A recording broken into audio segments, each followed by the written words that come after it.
वचनों को लेके आते हैं। हम उनका तालियों के द्वारा स्वागत करेंगे। आइए हम प्रभु के दास का आगे तालियों के द्वारा स्वागत करते हैं और आगे का समय हम प्रभु के दास को देते हैं। Okay, praise Lord. सबको जय मसीह की। जय मसीह की।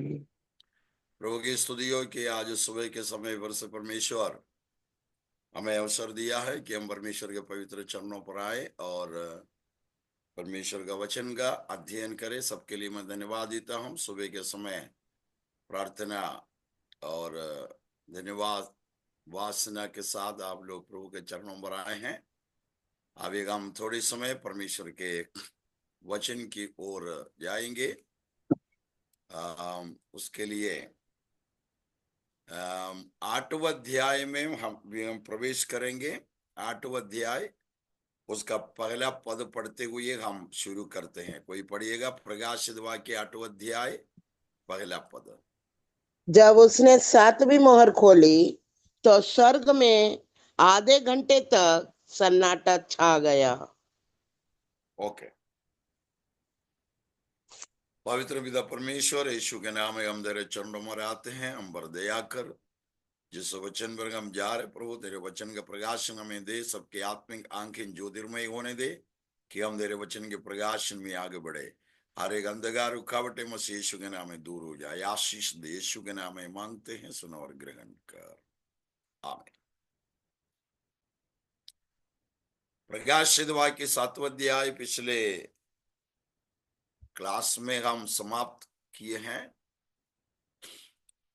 और 8वां अध्याय में आज हम लोग प्रवेश कर रहे हैं। 7वां अध्याय या विशेषकर 6वां अध्याय से पृथ्वी पर क्या हो रहा है? 6वां अध्याय से भारी क्लेश हो रहा है। जैसे मत्ती 24वां अध्याय 21वां पद में जो लिखा है, मत्ती 24वां अध्याय उसके 21वां पद में, संसार में अभी तक जो नहीं हुआ और ना होने वाला है, ऐसा एक भारी क्लेश, कष्ट, क्लेश और जोखिम होने वाला है कि कलीसिया उठा लिया जाने के बाद, हम लोग यहां से चले जाने के बाद, मसीह विरोधी के नेतृत्व में यहाँ पर राज्य होंगे, सत्ता चलाएगा। और ध्यान से सुनिएगा, 6वां अध्याय में एक एक मुहर खोलते जा रहे हैं। और मुखरांकित पुस्तक हम कहां पर देख रहे हैं? 4 और 5वां अध्याय में। 4 और 5वां अध्याय में सिंहासन पर बैठे हुए एक व्यक्ति, वो पिता परमेश्वर है। उस पिता परमेश्वर के हाथों में 7 मुहरों से मुहरांकित एक पुस्तक। कौन ले लिया पिता के हाथ से? परमेश्वर का पुत्र यीशु मसीह। वो इसी के यीशु योग्य है मसीह। उस किताब लेने के लिए कि वध किया हुआ ने बना है, क्रूस पर बलिदान हुआ, इसलिए वो योग्य बन गया। सो किताब लेने के बाद एक एक मुहर खोलता जा रहा है।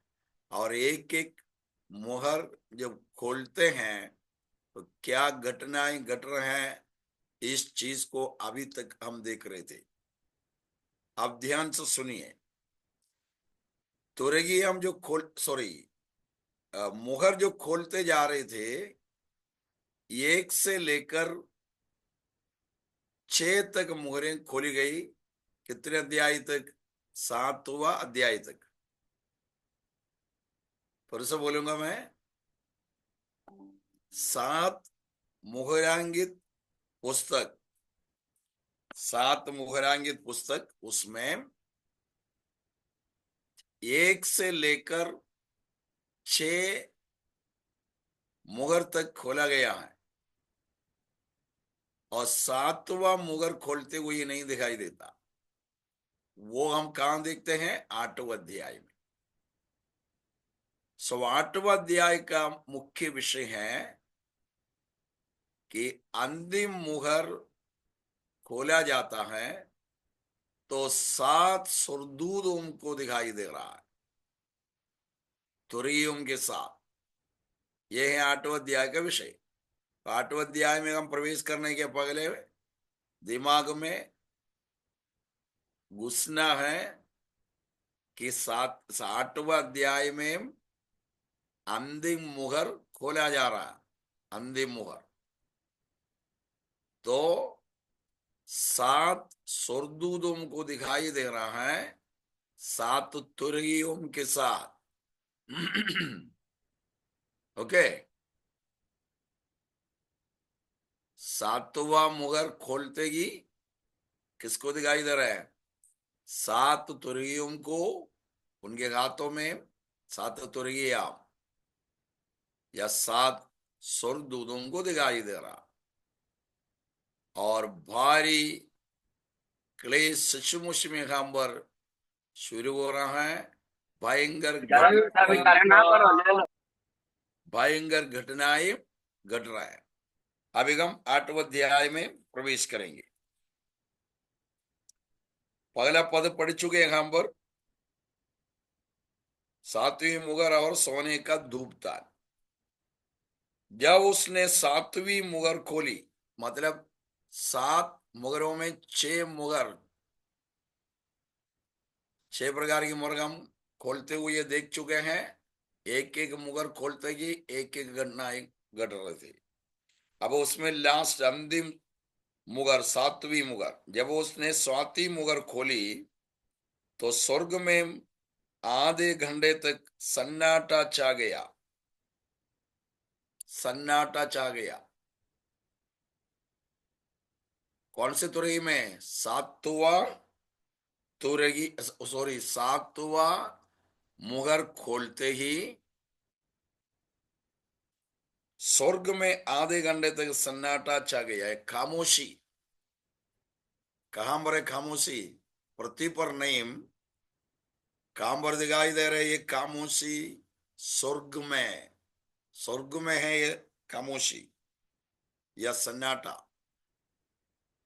यहाँ पर आधे घंटे तक स्वर्ग में सन्नाटा छाया गया। इसका मतलब, या खामोशी का मतलब है, आप एक नया परिवर्तन होने वाला है।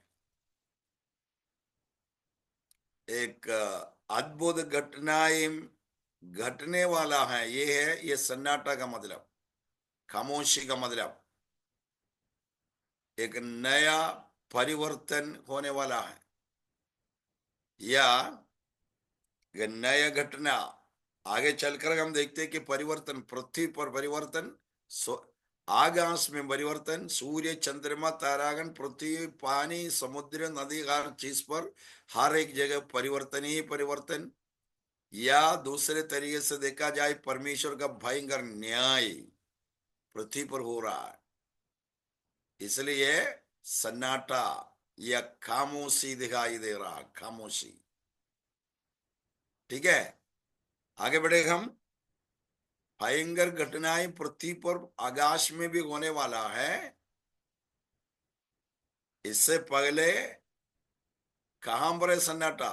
स्वर्ग में खामोशी दिखाई दे रहा। ओके। जब उसने 7वीं मुहर खोली तो स्वर्ग में आधे घंटे तक सन्नाटा छा गया। दूसरे पद में, तब मैंने उन 7 सुरदूतों को देखा। मैंने 7 सुरदूतों का, कौन है यहाँ पर मैंने? योगन्ना। यूहन्ना। योगन्ना अभी भी यूहन्ना। कहां पर है? योगन्ना पतमुस अभी भी टापू। पद्मोस टापू में है। दर्शन देखते जा रहा, देखते जा रहा, दर्शनों का श्रृंखला। इसलिए ये प्रकाश वाक्य का पुस्तक अद्भुत ग्रंथ है, भविष्यवाणी का ग्रंथ है। ये पुस्तक हमें तभी मिला जब योगन्ना पद्मोस टापू में था और एक के पीछे दर्शनों को देख रहा था। और वो दर्शन है प्रकाशित वाक्य का पुस्तक। 8वां अध्याय में अंतिम मुगर खोलते ही सन्नाटा, खामोशी दिखाई दे रहा है। तो खामोशी का मतलब है आप पृथ्वी पर, आकाश पर, हर जगह, हर क्षेत्र में भयंकर घटनाएं घटने वाला है। यह खामोशी का मतलब। और ऐसा ही सचमुच में घटते हुए हम देखते हैं। दूसरे पद में, तब मैंने उन 7 स्वर्गदूतों को देखा जो परमेश्वर के सामने खड़े रहते हैं, और उन्हें 7 तुरहियां दी गई। तो 8वां अध्याय का अध्ययन करते समय आपके दिमाग में ये पिक्चर आना है, तस्वीर आना है। क्या पिक्चर आना है बताइए? 6 अध्याय से 7 मुगरों से मुगरांकित एक पुस्तक, उसमें एक एक मुगर खोलता जा रहा है। कहां तक खोलता गया? 6वां मुगर तक। और 7वें अध्याय में ब्रैकेट का एक समय था, 7वीं मुगर खोलते हुए ये नहीं दिखाई दिया, और वो दिखाई देता है इसी अध्याय में, 8वें अध्याय में। इतना समझना है, अंतिम मुगर खोलते ही खामोशी, उसके बाद 7 स्वर्गदूतों को दिखाई दे रहा है, और इन 7 स्वर्गदूतों के हाथों में 7 तुरगियां। इतना समझना है। ओके। स्वर्गदूतों को देखा जो परमेश्वर के सामने खड़े रहते, और उन्हें 7 तुरगियां दी गई। अब तीसरा पद पढ़िए, प्रकाशित वाक्य 8वां अध्याय 3 पद। फिर एक और स्वर्गदूत स्वर्गदूत सोने सोने का का हुए आया और वेदी के निकट खड़ा हुआ, और उसको बहुत धूप दिया गया कि सब पवित्र लोगों की प्रार्थनाओं के साथ सोने की उस वेदी पर जो सिंहासन के सामने चढ़ाए। ओके। अभी तीसरा पद में मुख्य विषय है पवित्र लोगों के प्रार्थना।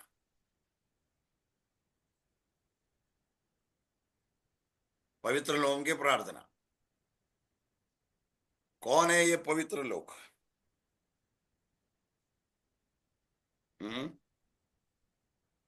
पवित्र लोगों की प्रार्थना के साथ सोने की उस वेदी पर। ये पवित्र लोग हम लोग नहीं हैं। फिर कौन लोग है ये? भारी क्लेश के पवित्र लोग। ओके। हम तो स्वर्ग जा चुके हैं, तो फिर ये पवित्र लोग कौन है? कलीसिया उठा लिया जाने के बाद पृथ्वी पर भारी क्लेश शुरू होगा मसीह विरोधी के नेतृत्व में। तो अंतिम 3.5 साल मूसा और एलिया पृथ्वी पर आके कौन सा सुसमाचार सुनाएगा? राज्य का सुसमाचार, अनुग्रह का नहीं। राज्य का सुसमाचार मतलब सबको अभी मूल्य चुकाना ही पड़ेगा, लेकिन अब सौजन्य में यीशु मसीह पर, यीशु के तेजोमय सुसमाचार पर विश्वास करके उद्धार प्राप्त कर सकते हैं। कली से उठा लिया जाने के बाद बहुत ही मूल्य चुकाना पड़ेगा, दाम देना पड़ेगा।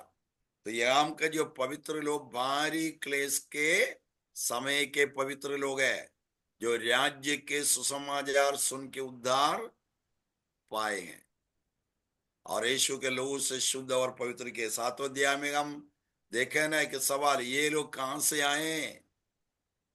तो क्या उत्तर देगा हम लोग? भारी क्लेश से आए। और ये लोग क्या किया? अपने अपने वस्त्र मेमने के लहू में धोए गए हैं। सो ये जो पवित्र लोग भारी क्लेश के पवित्र लोग हैं। तो तीसरा पद में पवित्र लोगों के प्रार्थना के बारे में लिखा है। क्या हो रहा है? फिर एक और स्वर्गदूत, ये एक स्वर्गदूत के बारे में बताया जाता है। बाइबल के विद्वानों के अनुसार ये प्रभु यीशु मसीह को दर्शाता है करके कहते हैं।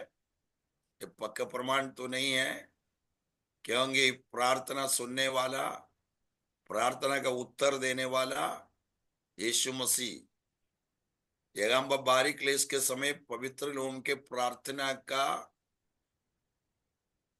फल दे रहा, रिजल्ट दे रहा, परिणाम दिखाई दे रहा है। पर एक और स्वर्गदूत सोने का धूपदान लिए हुए आया, सोने का धूपदान लिए हुए आया और वेदी के निकट खड़ा हुआ और उसको बहुत धूप दिया गया। किसमें? सोने के धूपदान में उसको बहुत धूप दिया गया कि सब पवित्र लोगों की प्रार्थनाओं के साथ सोने की उस वेदी पर जो सिंहासन के सामने है चढ़ाए। दूसरे शब्दों में बताया जाए, पवित्र लोगों के प्रार्थनाओं का सुगंध यहां पर ऊपर उठ रहे हैं।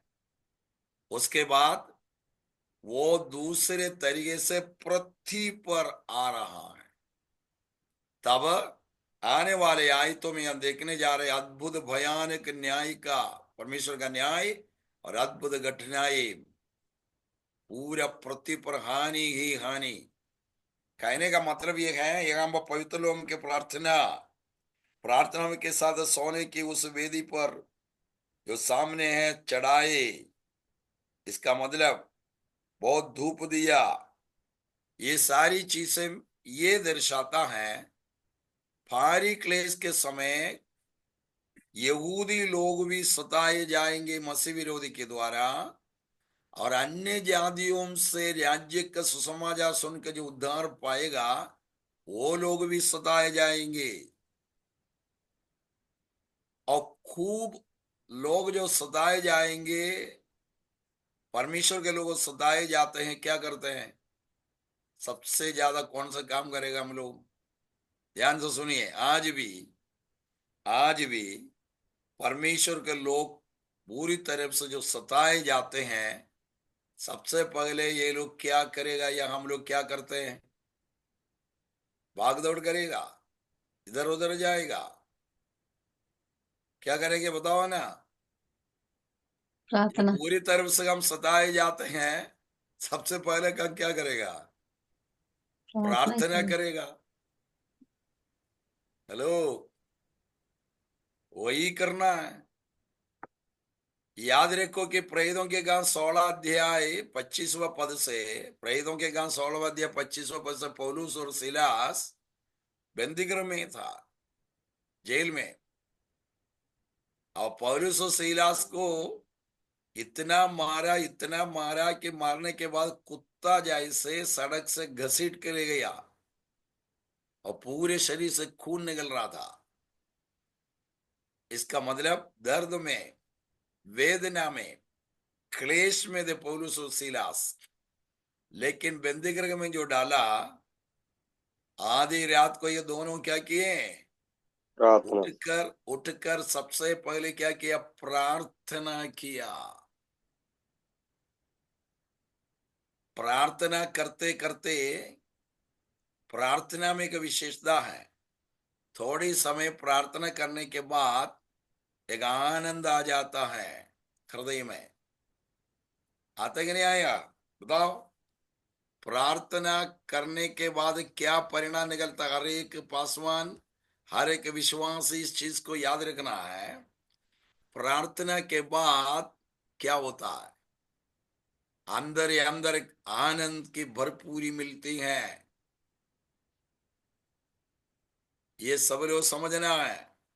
चाहे देखो, पौलुस के शरीर से खून निकल रहा था, अभी भी जेल में बहुत ही दर्द में था, वेदना में था, संकट में था, क्लेश में था। लेकिन आधी रात के समय उठकर क्या किया? प्रार्थना किया। उसके बाद क्या किया? गीत गाए, आराधना किए। सबसे पहले गीत क्यों नहीं गाए? सबसे पहले क्यों आराधना नहीं किए? क्योंकि कष्ट में था, क्लेश में था, दर्द में था, दर्द में उतना गीत नहीं गाता है ना। जो आनंद आ जाता खूब गाना गाते हैं। इसलिए वहां का ऑर्डर देखिए, ऑर्डर पहले प्रार्थना फिर आराधना, पहले प्रार्थना फिर उपासना स्तुति, ये एक क्रम है, क्रम। आप कोई जल्दी निकाल कर पढ़िए, याकूब की पत्री 5 अध्याय 13 पद, याकूब की पत्री 5 अध्याय 13 पद। जब जब तुम्हें कोई दुखी हो तो प्रार्थना करे, और आनंदित हो तो स्तुति करे। देखा क्रम देखिए, जब तुम में से कोई दुखी हो, कष्ट में हो, क्लेश में हो, क्या करना है? गाना गाए, आराधना करे। क्या करना? प्रार्थना प्रार्थना प्रार्थना करे, प्रार्थना। अभी अनुग्रह के युग में भी, कष्ट में, क्लेश में, बीमारी के हालातों में, शारीरिक मानसिक आत्मिक संकट में क्या करना है? पहले प्रार्थना करना है। फिर वहां में लिखा है प्रार्थना करे, फिर जो आनंदित होता है वो गाना गाए, स्तुति करे। स्तुति करे। तो प्रार्थना में क्या होता है? आनंद मिलता कि नहीं मिलता? पढ़िए योगन्ना 16 का 23 और 24। योगन्ना जी सुसमाचार 16वां अध्याय उसका 23 और 24।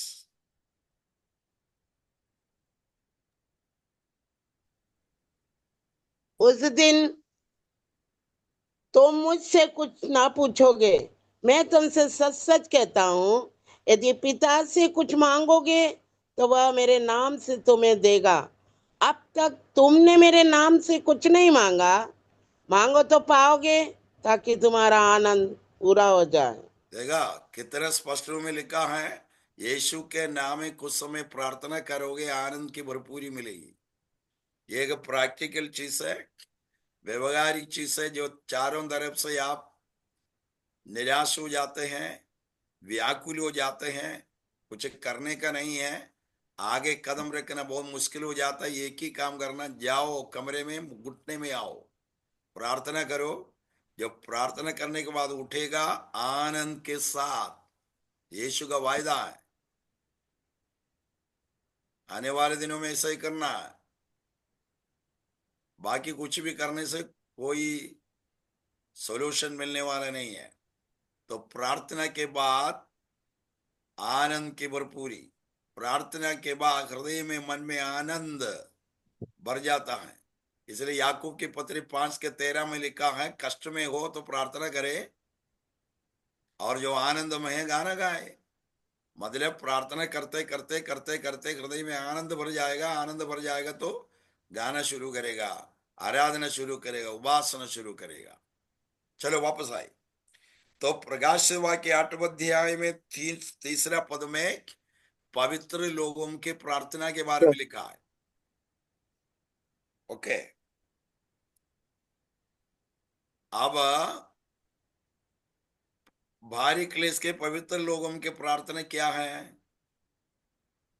प्रार्थना ये, प्रभु हम लोग कितने बुरी तरह से सताए जा रहे हैं, मसीह विरोधी हमें बुरी तरह से सता रहे हैं, बदला दे, बदला दे, इनको बदला दे।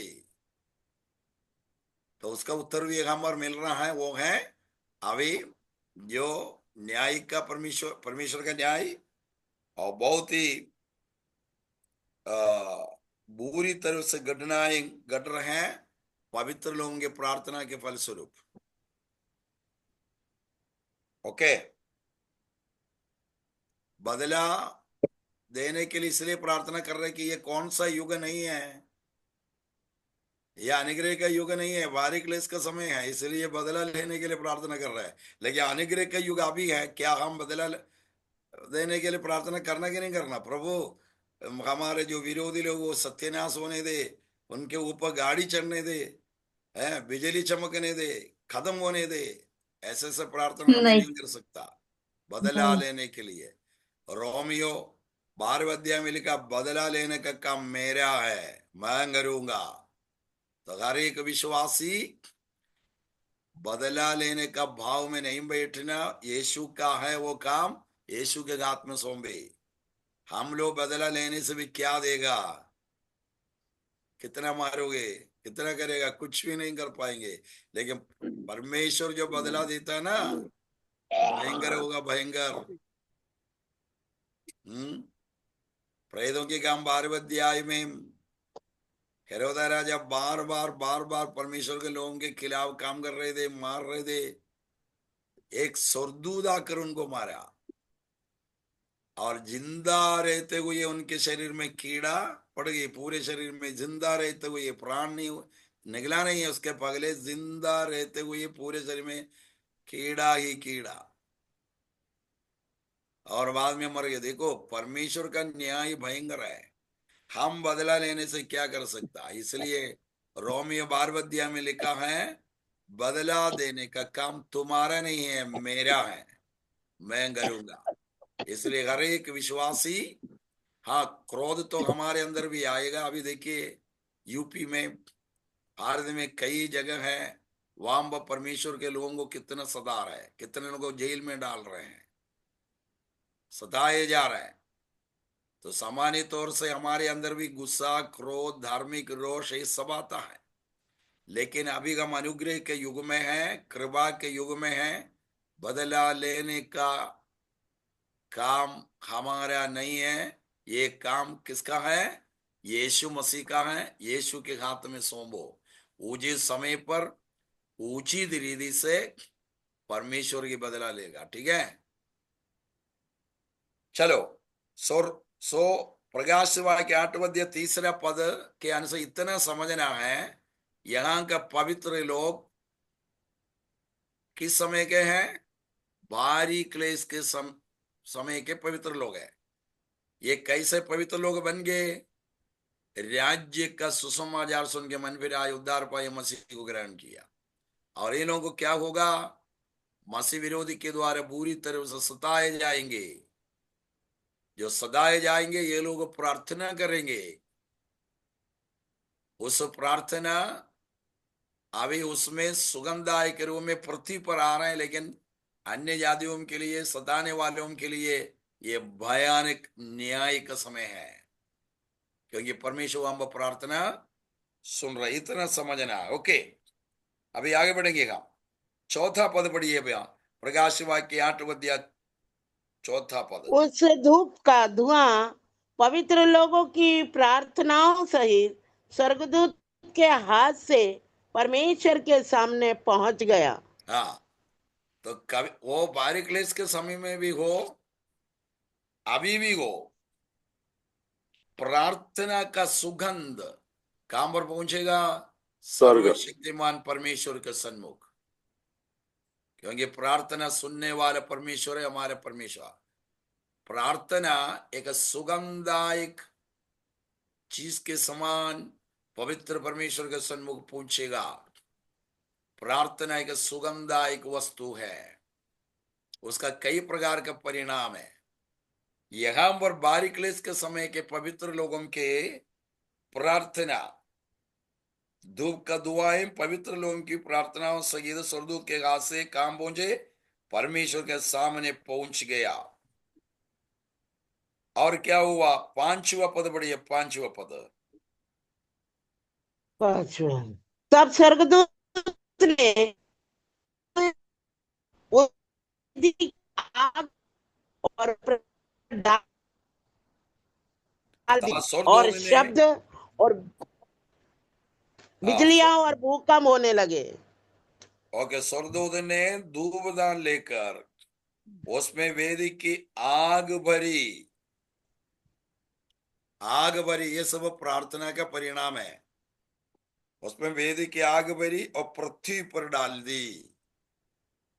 पृथ्वी पर डाल दी मतलब भारी क्लेश के पवित्र लोग जब सताए गए, उनके हृदय की गहराई से टूटे हुए दिल से रोने की आवाज सर्वशक्तिमान परमेश्वर के जब सन्मुख पहुंचे, तो उसका परिणाम पृथ्वी पर और शत्रुओं पर आ रहे हैं।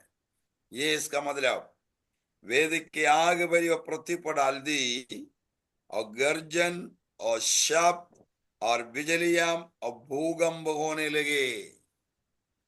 तो यहां पर ध्यान दीजिए, ये गर्जन और शब्द, बिजलियां और भूकंप, ये कहां पर हो रहा है? पृथ्वी पर रहने वालों पर हो रहा है। किसके कारण? भारी क्लेश के पवित्र लोगों के प्रार्थना के कारण। आप देखिए क्या क्या होने वाला है, कहां कहां परमेश्वर का न्याय हो रहा है, पनिशमेंट हो रहा है, सजा हो रहा है। अब याद रखना, फिर से याद रखना, 6वां अध्याय से 7 मुहरें, 6 मुहरें खुल गए हैं, बाकी एक रह गया 7वीं मुहर।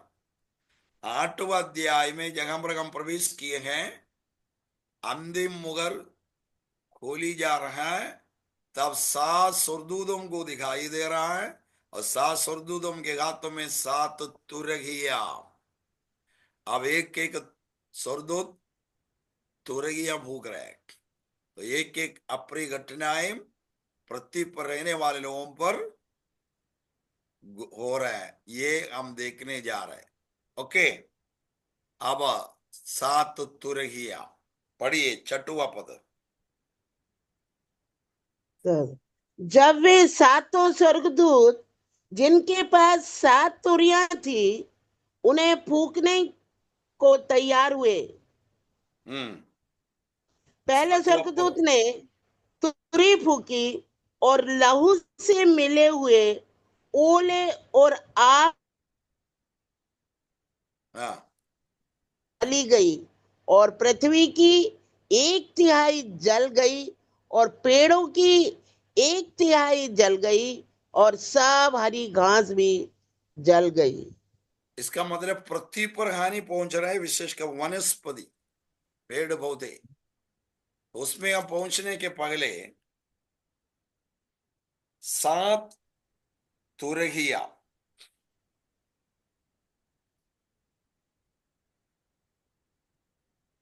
सात तुरहिया, एक तुरही फूकी जा रही है। ये आगे बढ़ने के पहले तुरहिया, इसके बारे में कुछ जानकारी हम प्राप्त कर लेंगे और आगे बढ़ेंगे, ठीक है? आप लोग बोलिए, तुरही किसके लिए इस्तेमाल किया जाता युद्ध के समय। है? युद्ध के समय, हाँ, युद्ध के समय। क्यों, किसके लिए इस्तेमाल किया जाता? तैयारी के लिए। हाँ, तुरही मतलब गंभीर आवाज है उसमें ना, और घोषणाएं होने वाला है, ये है तुरही का मतलब। कुछ होने वाला है, कुछ सूचनाएं, ये तुरही, गंभीर आवाज वाला तुरही।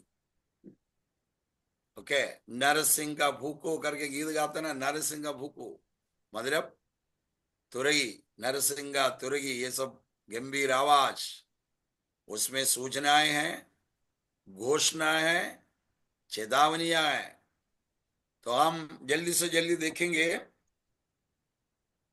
बाइबल में ये तुरही हम कब कब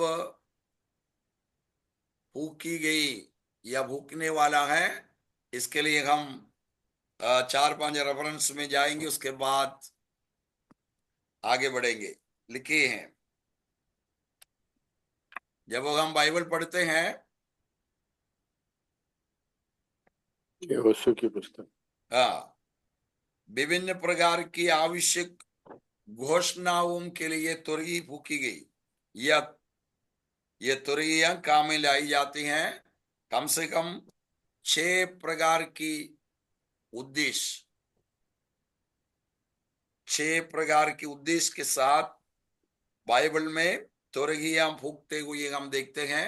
उसमें एक एक नोट कर दो, जल्दी जल्दी पढ़ के जाओ। सबसे पहले निर्गमन के पुस्तक 19 का 16 पढ़िए। निर्गमन 19 का 16।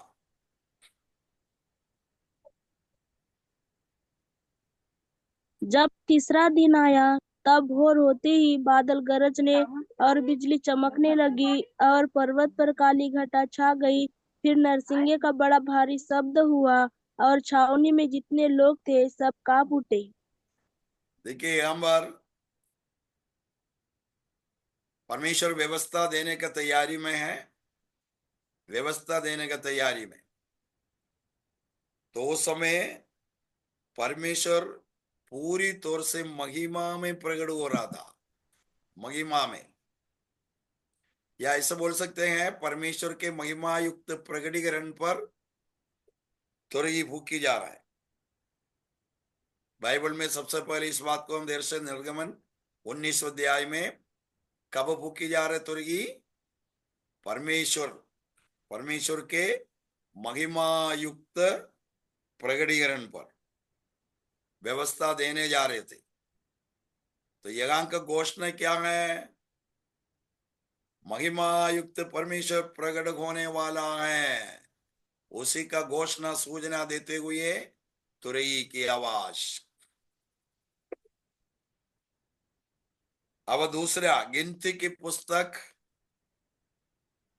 10वां अध्याय का 10वां पद पढ़िए। गिनती के पुस्तक 10वां अध्याय का 10वां पद।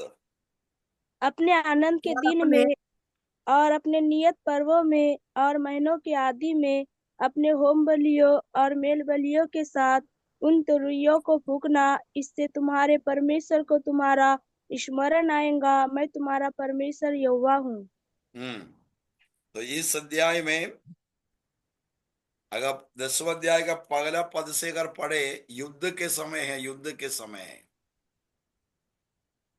क्योंकि इसराइल और मरुस्थल से यात्रा कर रहे थे। तो प्रस्थान के लिए और इकट्ठा होने के लिए तुरही फूकी जाती थी। दो चीज के लिए मुख्य रूप में, क्या क्या है? प्रस्थान के लिए और बुलाने और एकत्रित करने के लिए तुरही फूकी जाती थी। तो तुरही का आवाज में भी संदेश, संदेश प्रस्थान के लिए तुरही फूकी जाती है, उसका संदेश है निकलो, और फिर से तुरही फूकी जाती है, इकट्ठे हो जाओ। तुरही के आवाज में संदेश है, संदेश। तो संदेश बिना कोई तुरही की आवाज नहीं है, अर्थ बिना, मतलब बिना कोई तुरही की आवाज नहीं है। हर एक तुरही में अर्थ है, सूचना है, चेतावनी है, संदेश है। तो गिनती के पुस्तक 10वां अध्याय में युद्ध के समय तुरहियां फूकी जाती थी। ओके, अभी उसमें हम बाद में आएंगे, आप पहले लिखो तीसरा।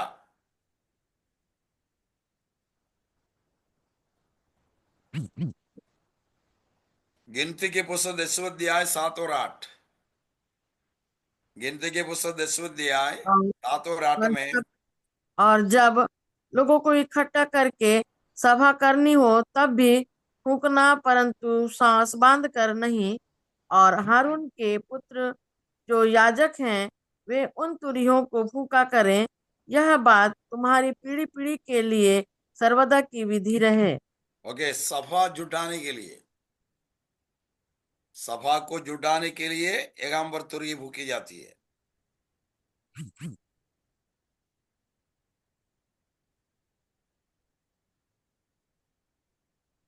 तो प्रस्थान के लिए और यगाम्बर सभा जुटाने के लिए। और चौथा, लेवी व्यवस्था 23 का 24 और 25। लेवी व्यवस्था 23 का 24 25 में पवित्र दिन के प्रचार के लिए तुरही फूकी जाती है, पवित्र दिन के प्रचार के लिए।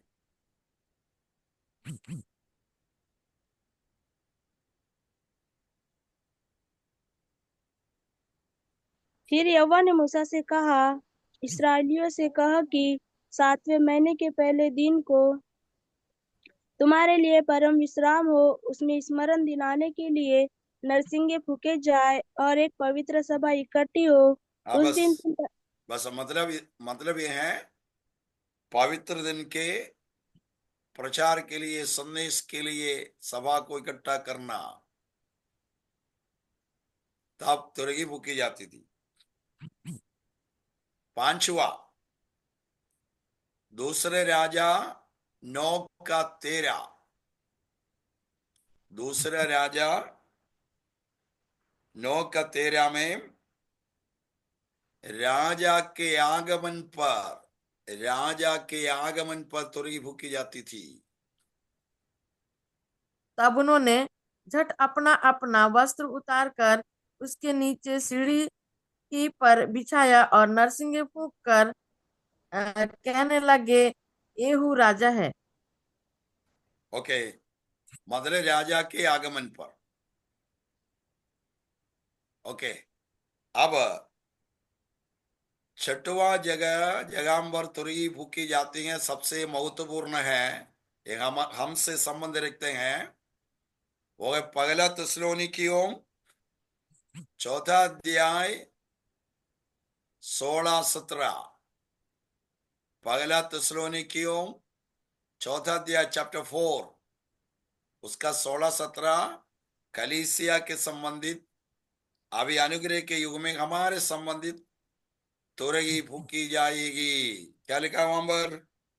क्योंकि प्रभु आप ही स्वर्ग से उतरेगा, उस समय ललकार और प्रधान दूत का शब्द सुनाई देगा और परमेश्वर की तुरही फूकी जाएगी, और जो मसीह में मरे हैं वे पहले जी उठेंगे।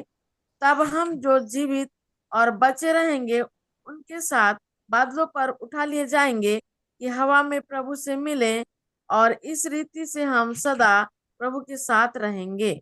ये है हमारे लिए सबसे महत्वपूर्ण तुरगी। ये जल्दी से जल्दी होने वाला है।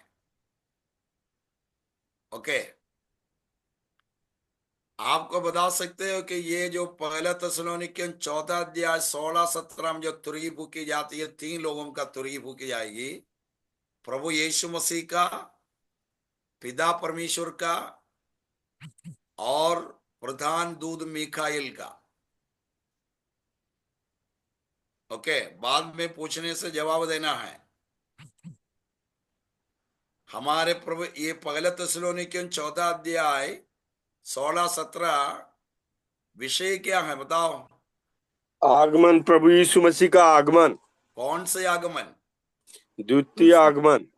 हाँ, द्वितीय आगमन पर कौन से आगमन?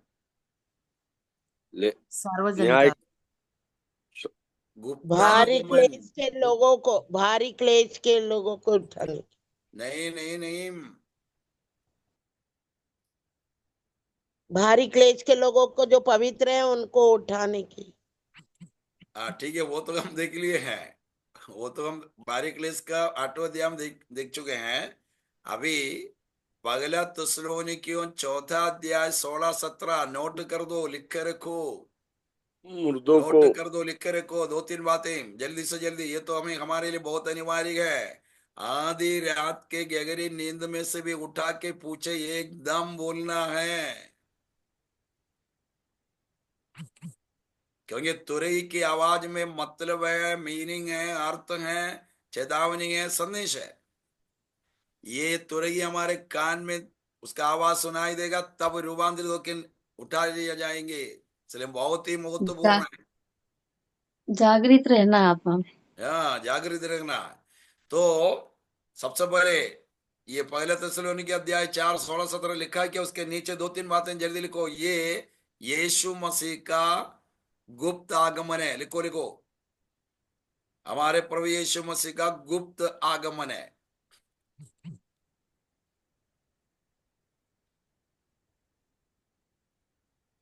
कितने यीशु के दोबारे आगमन का 2 चरण है। कई बार बोल चुका मैं। हमारे प्रभु यीशु मसीह के दूसरा आगमन होने वाला है, उसमें 2 चरण है।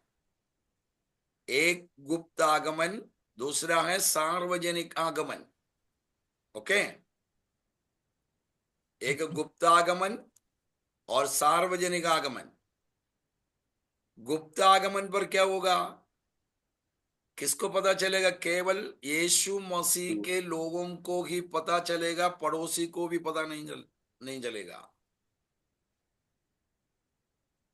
अगर आज ये अध्ययन के समय कलीसिया उठा लिया जाता, कल के पेपर में लापता लापता लापता ऐसे आएगा मैसेज, फलाना लापता लापता है, पता नहीं चलेगा। तुरई का आवाज भी कौन सुनेगा? केवल यीशु मसीह के लहू से संबंध रखने वाला, यीशु के लहू से खरीदे हुए लोग ही ये आवाज सुनेगा, तब रूपांतरित होंगे। बहुत ही सतर्क रहे। तो गुप्त आगमन कभी भी हो सकता है। ओके, किसी को पता नहीं चलेगा। लेकिन सार्वजनिक आगमन प्रकाशित वाक्य एक साथ, सार्वजनिक आगमन प्रकाशित वाक्य एक साथ, देखो वो बादलों पर आने वाला है, हर एक आंख उसे देखेगी देखेगी, हर एक आंख। लेकिन गुप्त आगमन पर दूसरे कोई नहीं देखेगा, केवल परमेश्वर के लोग ही यीशु को देखेगा और उनको ही पता चलेगा, वही लोगों को ही तुरई की आवाज सुनाई देगा। तो आज का हमारे बाइबल अध्ययन का उद्देश्य और मकसद भी यह है, गेट रेडी, तैयार हो जाओ। किसके लिए? किसके लिए? यीशु मसीह के गुप्त आगमन के लिए तैयार हो जाए। तो प्रकाशित वाक्य 1 का 7 में सार्वजनिक आगमन, हर एक कुल के, जाति के, भाषा के हर एक व्यक्ति यीशु को देखेंगे बादल में आते हुए, और ये लोग क्या करेंगे? छाती पीट कर रोएंगे। क्यों रोएंगे? ये लोग बोले, अरे यार ये लोग अभी तक जो बता रहे थे सही निकला, हमें सुनना था, हमें विश्वास करना था, उद्धार पाना था, अभी तो देखो ये सभी सही निकल रहे हैं। ये इन्हीं लोगों का ईसा मसीह आने वाला है, आने वाला। ये लोग कई बार बताए थे, प्रचार किए थे, हम लोग उसको बहुत इसी में लिया, हम लोग उसको विश्वास नहीं किया। अरे ये सब सच हैं, ये सब सही निकल रहे हैं, देखो वो आ रहा है, अभी हमें न्याय करेगा, छाती पीट के रोएंगे, न्याय करने आ रहा है।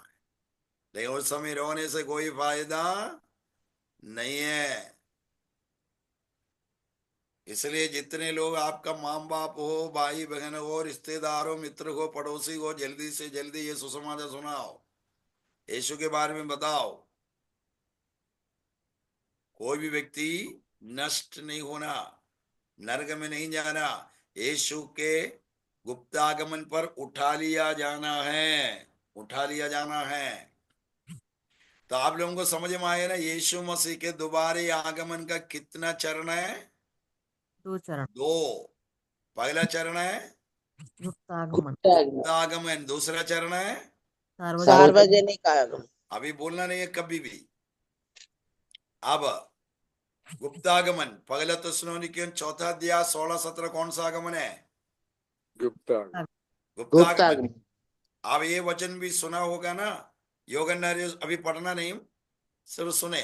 यूहन्ना 14 अध्याय 1 से 3 तक कई बार हम देख चुके। तुम्हारा मन व्याकुल ना हो, परमेश्वर पर विश्वास पर, मुझ पर विश्वास करो। मैं तुम्हारे लिए जगह तैयार करने जाता हूँ, मेरे पिता के घर में बहुत से रहने का स्थान है, फिर मैं वापस आऊंगा, तुम्हें ले जाऊंगा, जगह में रहूंगा, वहां पर तुम भी रहोगे। ये कौन सा आगमन है? गुप्त आगमन। ये दूसरे आगमन का पहला चरण, ये भी गुप्त आगमन है, गुप्त आगमन। ओके, अब गुप्त आगमन पर यीशु मसीह कैसे आ रहे हैं? चोर की नाई, चोर के समान।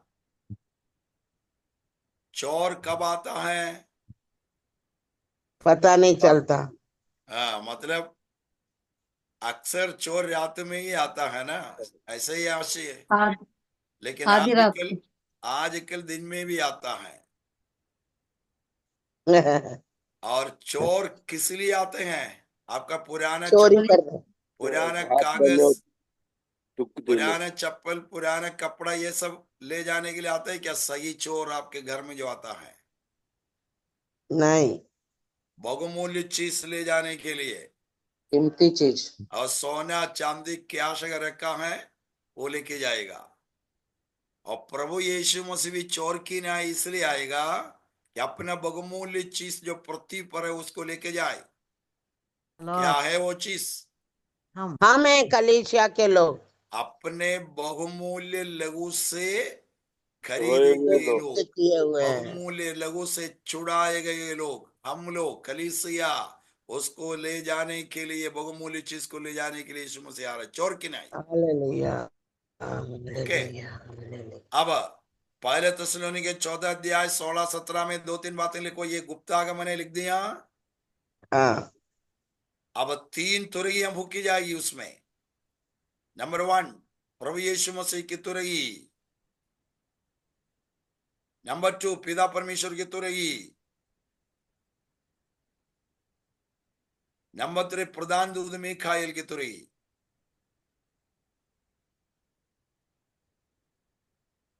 और एक एक तुरही में एक एक घटना घटेगा,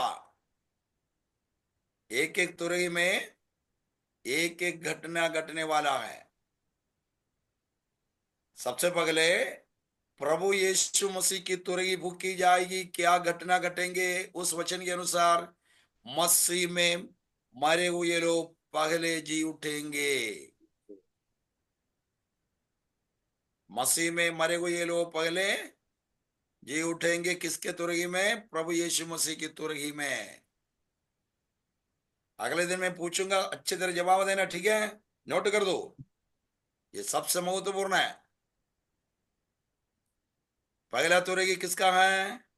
यीशु मसीह। प्रभु यीशु मसीह का। यस। उसमें क्या घटना घटेंगे? जब प्रभु यीशु मुर्दे मसीह की तुरही फूकेंगे तो मुर्दे लोग जी उठेंगे। कौन मुर्दे?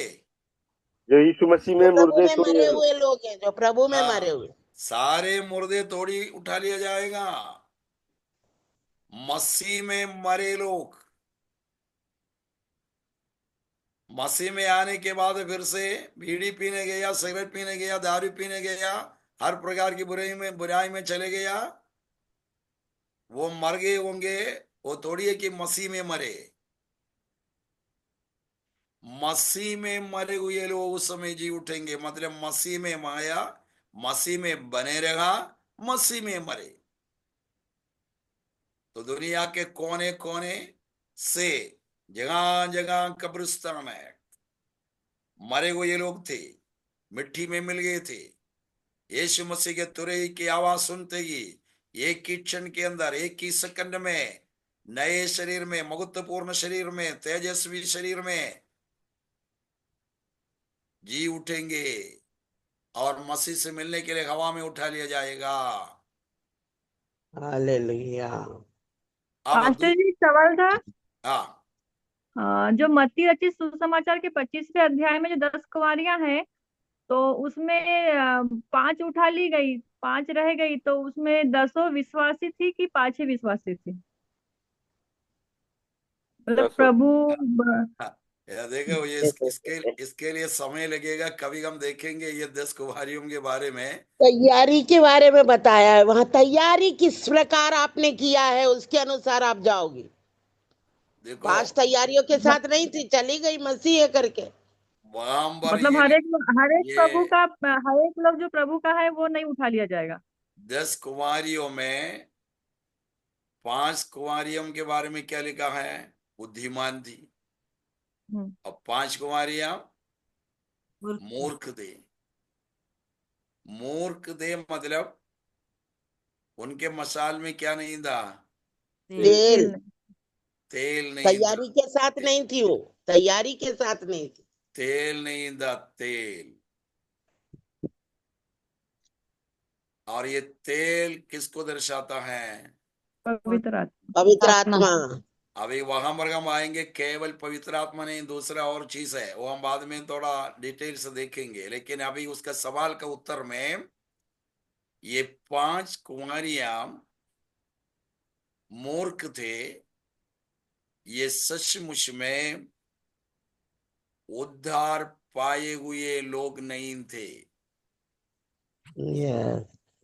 क्योंकि ये बताओ, तेल या पवित्र आत्मा, एक व्यक्ति के जीवन में पवित्र आत्मा सबसे पहले कब प्रवेश करता है? जब उद्धार उद्धार पाने पाता। के बाद। ध्यान से सुनो, एक व्यक्ति के जीवन में पवित्र आत्मा का प्रवेश कब होता है? जब यीशु मसीह को मुक्तिदाता ग्रहण करता है, मतलब उद्धार पाता है, नया जन्म पाता है। क्योंकि निकोदिमुस से यीशु क्या कहा था? निकोदिमुस से, उनको नए योहन्ना सिरे से जन्म। 3 अध्याय 3 और 5 में, योहन्ना 3 अध्याय 3 और 5 में, तुम्हें नया जन्म, नए सिरे से जन्म लेना है, ये जब कहा तो उन्होंने क्या पूछा? प्रभु, नहीं, मैं माता बनाऊंगा तब चाय माता पीऊंगा के ना। गर्भ में फिर से जाके जन्म लेना है क्या? तो 3 का 5 में यीशु ने कहा, जल और मैं तुमसे सच सच कहता हूँ, जब तक कोई मनुष्य जल और आत्मा से ना जन्मे तो वह परमेश्वर के राज्य में प्रवेश नहीं कर तो सकता। नया जन्म कैसे होता है? उद्धार कैसे होता है? जल और आत्मा के द्वारा। यहाँ पर जल बपतिस्मा नहीं है। बपतिस्मा लेने से कोई भी व्यक्ति स्वर्ग नहीं जाएगा। आप 10 बार डूबो फिर भी नहीं जाएगा। यहाँ पर जल मन जो है परमेश्वर के वचन को दर्शाता है, सुसमाचार को। एफेसियों के पत्र 5 का 25 में ये लिखा है, जल वहां पर वचन को दर्शाता है।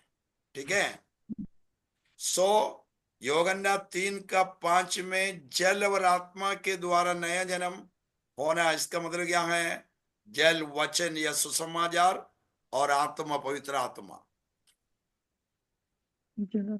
बहुत ही ध्यान से सुनिए। आज एक पापी, एक गुनहगार सबसे पहले क्या सुनना चाहिए? सुसमाचार, वचन। इसलिए हम पूरे दुनिया में वचन सुना रहा है, सुसमाचार सुना रहा है। तो एक पापी, एक गुनहगार जो वचन सुनता है, उसमें पवित्र आत्मा 3 काम करता है। वचन सुनने वाले के पापी के हृदय में पवित्र आत्मा का 3 काम है। योहन्ना 16 का 8 में, योहन्ना 16:8 पाप, धार्मिकता, न्याय के बारे में निरुत्तर करेगा, समझाएगा। कौन कौन विषय पर? पाप के बारे में, धर्म न्याय के बारे में, पाप के बारे में, धार्मिकता के बारे में, और न्याय के बारे में। ठीक है। इसलिए सुसमाचारक, पासवान, विश्वासी, अगर किसी को मसीह में लाना है, चर्च में लाना है, सबसे पहले इधर उधर की बातें बोलने से, कहानी सुनाने से काम नहीं चलेगा। क्या सुनाना है? वचन सुनाना है, सुसमाचार। और उस वचन पर कौन काम करेगा? पवित्र आत्मा। पाप, धार्मिकता, न्याय के बारे में समझाएगा। पाप, तुम पापी हो, पवित्र आत्मा समझाएगा। पापी हो करके समझाते तो निराश हो जाएंगे, एकदम पवित्र आत्मा धार्मिकता के बारे में समझा के तुम्हें धर्मी बन सकते हो। उसके बाद सुनने के लिए तैयार नहीं है तो न्याय के बारे में समझा के कि न्याय के दिन आने वाला है, तब उस पापी मन फिर आएगा, उद्धार पाएगा। तब से उस व्यक्ति के अंदर पवित्र आत्मा वास करना शुरू करेगा। अनेक पासवान लोग तक इसमें गलत प्रचार, गलत संदेश, गलत रीति से व्याख्या करता है। लेकिन ये बुनियादी चीज अच्छी तरह समझे। एक पापी को हमें क्या सुनाना है? वचन या सुसमाचार। वो सुसमाचार वचन के ऊपर ही पवित्र आत्मा कार्य करेगा। हमेशा पवित्र आत्मा को एक माध्यम चाहिए कि काम करे, वचन के ऊपर काम करेगा। पाप, धार्मिकता, न्याय के बारे में तो मनवीर आएगा, परमेश्वर का बेटा बेटी बन जाएगा, तब से पवित्र आत्मा उनके अंदर वास करना शुरू करेगा। तो जल वचन को दर्शाता है। सो सवाल का उत्तर यह है, कब से एक व्यक्ति के अंदर पवित्र आत्मा आ जाएगा? उद्धार से, नया जन्म से। इसलिए अच्छी तरह याद रखो, नया जन्म पाए हुए, उद्धार पाए हुए हर एक व्यक्ति के अंदर कौन वास करता है? पवित्र आत्मा। हर विश्वास के अंदर पवित्र आत्मा है, लेकिन वो काफी नहीं है, वो पर्याप्त नहीं है। सिर्फ 30 गुना है। अब 60 गुना में जाना है, 100 गुना में जाना है। पवित्र आत्मा का बपतिस्मा, पवित्र आत्मा का सामर्थ, अन्य अन्य भाषा के साथ पवित्र आत्मा का सामर्थ्य पाना, उसकी ओर आगे बढ़ना है, सामर्थ्य पाना है। लेकिन उद्धार पाने से, नया जन्म पाने से ऐसे व्यक्तियों के अंदर पवित्र आत्मा वास करना शुरू हो जाता है। तो उसके अंदर तेल आया कि नहीं आया? बताओ। आया। आ गए ना? जी। लेकिन 10 कुमारियों में 5 मूर्ख थे, 5 बुद्धिमान थे। अब मूर्ख कुमारियां, उनके मसाल में क्या नहीं था? तेल। तेल।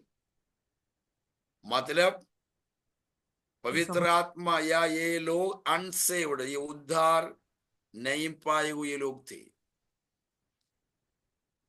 वो नहीं जाएगा। अभी आधी रात के समय उनसे क्या बोला? ये जिनके पास जो तेल थे उनसे मांगा ना, हमें भी थोड़ा सा दे दो। तो ये लोग क्या बोला? अरे तुम बेचने वालों के पास जाके जल्दी ले आओ। क्यों? ध्यान से सुनिएगा, ये अच्छा सवाल है, इधर देखिए। क्यों ये लोग आधी आधी रात के समय है, दूल्हा आने वाला है, उनको भी जाना है। देखो ये लोग भी जाने के लिए तैयार हैं, सब लोग स्वर्ग में जाने के लिए तैयार हैं ना। कोई कौन चाहता है कि नरक जाए? आपके बीच में कोई है क्या? हाथ उठाओ कि कोई नरक जाना चाहता है। गलतीवश भी नहीं हाथ उठाना। कोई भी नरक जाना नहीं चाहता। तो देखिए, बहुत ध्यान से सुनिए, ये जो मूर्ख, जो उद्धार नहीं पाए थे, ये भी कहाँ जाना चाहता है? स्वर्ग। इसलिए एकदम बोला, अरे यार तुम्हारा वो तेल से थोड़ा सा हमें दे दो। तो जो बुद्धिमान, जो मूर्ख, जो कुंवारियां थे, उनको क्या करना चाहिए? थोड़ा सा देना चाहिए था ना। मानसिक तौर से देखा जाए, इस घड़ी में थोड़ा सा तेल, सहायता कर। थोड़ा सा तेल देना चाहिए था। ठीक है, ये लोग नाश न हो, अभी हमारे साथ अंदर आने दे, ऐसे सोच के थोड़ा सा देना था। लेकिन ये लोग दिया कि नहीं दिया? बताओ। नहीं दिया। नहीं दी, नहीं क्यों दिया। दिया? तो हमें लगेगा कि अरे ये लोग कैसा लोग, कैसे क्रूर लोग हैं, कैसे इनको इनको कोई दया नहीं है, कोई करुणा नहीं है, प्रेम नहीं, ये सब बताएंगे। लेकिन ये सब नहीं है कारण। तेल किसको दर्शाता है? पवित्र आत्मा को। अब ये लोग क्या मांग रहे? तेल। अरे कोई भी कोई मनुष्य को, दूसरे कोई मनुष्य को तेल पवित्र आत्मा दे नहीं सकता। पवित्र आत्मा किसी को दे नहीं सकता, केवल प्रभु यीशु मसीह को ही पवित्र आत्मा दे सकता है। इसलिए ये लोग बोला, तुम एक काम करो, जल्दी भागो बेचने वालों के पास। अब ये कुमारियां हैं, समय क्या है? रात का, आधी रात का समय है। इनको क्या करना चाहिए था? अगर तुम स्वर्ग में जाना चाहते हो, पगले से तेल अंदर होना चाहिए था, पगले से मन फिराना था, उद्धार पाना था, यीशु को ग्रहण करना था। अभी आधी रात के समय तुम क्या करोगे? आप देखिए, ये लोग बोला बेचने वालों के पास जाओ, तो गया कि नहीं गया? ये 5 कुमारी, ये नहीं देखा आधी रात का समय है, हाँ, लड़कियां हैं, ये वो सब नहीं देखा, भागा। मतलब ये स्वर्ग जाना चाहते, कितना इच्छा है। अरे इतना इच्छा होता तो तुम्हें जो करना था वही करना है। ये नामधारी मसीहों को भी दर्शाता है। बार बार सुसमाचार सुनने के बाद ओबे करने के लिए, मानने के लिए जो तैयार नहीं है, उन्हीं लोगों को दर्शाता है। लेकिन जाना चाहता स्वर्ग, कैसे जाओगे तुम? रास्ते में आओ, नियम का पालन करो। उद्धार पाने के लिए क्या करना है ये तुम सुनो, मानो। उसके लिए तैयार नहीं है। अभी देखो आधी रात का समय भाग रहे हैं। देखिए देखिए, ये लोग लेके आया, लेकिन क्या फायदा है? तब तक दरवाजा बंद हो चुका था। खटखटाया, अरे हम आगे, हम आगे। यीशु क्या कहा? क्या कहेंगे? मैं तुम्हें नहीं जानता हूं, हे कुकर्मियों, मेरे पास से चले जा। मत्ती 7 अध्याय 21 और 22-23 में लिखा है। ओके, तो देखिए, ये तेल पवित्र आत्मा को दर्शाता है। ये लोग बोले बेचने वालों के पास जाओ। कौन है बेचने वाला? बताओ, तेल बेचने वाला कौन है? प्रचारक। पवित्र आत्मा बेचने वाला कौन है? प्रभु यीशु मसीह। पढ़िए प्रेरितों के काम 1-4 और 5। अभी वो पढ़कर अभी हम समाप्त करते हैं, इसका बाकी बाद में देखेंगे आप। हाँ, 2 आयतें पढ़िए, 2 आयतें, उसके बाद हम इसको समाप्त करते हैं। प्रेरितों के काम 1-4 और 5। और उनसे मिलकर उन्हें आज्ञा दी, यरूशलेम को न छोड़ो, परंतु पिता की उस प्रतिज्ञा के पूरे होने की बाट जोते रहो, जिसकी चर्चा तुम मुझसे सुन चुके हो। क्योंकि यूहन्ना ने तो पानी से बपतिस्मा दिया है, परंतु थोड़े दिनों के बाद तुम पवित्र आत्मा से बपतिस्मा पाओगे। तो यहाँ पर पवित्र आत्मा को बेचने वाला पिता परमेश्वर और पुत्र यीशु मसीह है। अब लूका रे सुसमाचार 24 अध्याय उसका 49, लूका 24 49 पढ़िए। और देखो, जिसकी प्रतिज्ञा मेरे पिता ने की है, मैं उसको तुम पर उतारूंगा, और जब तक स्वर्ग से सामर्थ्य न पाओ, तब तक तुम इसी नगर में ठहरे रहो। मैं तुम पर उतारूंगा। तो कौन है देने वाला? प्रभु यीशु। तो बेचने वाला कौन है? प्रभु यीशु मसीह। प्रभु यीशु। आज जितने लोग इसी में अगर उद्धार नहीं पाए हैं, आओ यीशु के चरणों पर। मत्ती 3:11 में यूहन्ना बपतिस्मा देने वाला कहा, एक मेरे पीछे आ रहे हैं, वो मुझसे भी बलवंत है, वो तुम्हें पवित्र आत्मा और आग से बपतिस्मा देगा। तो पवित्र आत्मा देने वाला, पवित्र आत्मा का सामर्थ देने वाला कौन है? यीशु मसीह। बेचने वाले यीशु है। आओ यीशु के चरणों पर, वो बहुत आयस देगा। जो प्यासा है मेरे पास आने दे। आओ। मुझ पर विश्वास करने वालों के अंदर से जीवन के जल के नदियां बह निकलेगी।